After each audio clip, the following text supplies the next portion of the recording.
សួស្តីបងប្អូនប្រជាកសិករទាំងអស់គ្នាថ្ងៃនេះខ្ញុំមកចែករំលែកបទពិសោធន៍មួយដែលពាក់ព័ន្ធជាមួយនឹងដើមចន្ទីដែលយើងមើលពីរបៀបចង់ដឹងថាតើដើមចន្ទីមួយណាមានសុខភាពល្អមួយណាមិនមានសុខភាពល្អអញ្ចឹងវីដេអូនេះខ្ញុំសូមអធិស្ឋានក៏សូមទោសពីបងប្អូនប្រជាកសិករទាំងអស់ដែលគាត់ធ្លាប់មានបទពិសោធន៍ច្រើនឆ្នាំហើយគាត់ក៏ដឹងពីតិចនិច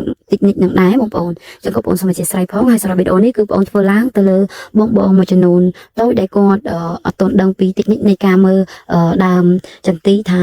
មួយណាមានសុខភាពល្អមិនមានសុខភាពល្អអញ្ចឹងសម្រាប់ដើមចន្ទីដែលមានសុខភាពល្អគឺវាមានដុះស្លាយបែបនេះបងប្អូនសបកវាគឺឡើងដុះស្លាយបែបហ្នឹងគឺជាដើមដែលមានសុខភាពល្អបងប្អូនតិចច្រឡំថាឃើញដុះស្លាយបែបហ្នឹងគឺជាដើមដែល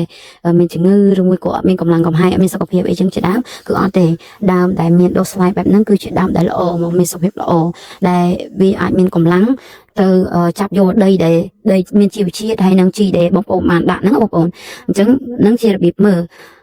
សង្ឃឹមថាវីដេអូនេះគឺជាប្រយោជន៍សម្រាប់បងប្អូនប្រជាកសិករទាំងអស់គ្នាសូមអរគុណជួបគ្នានៅវីដេអូក្រោយ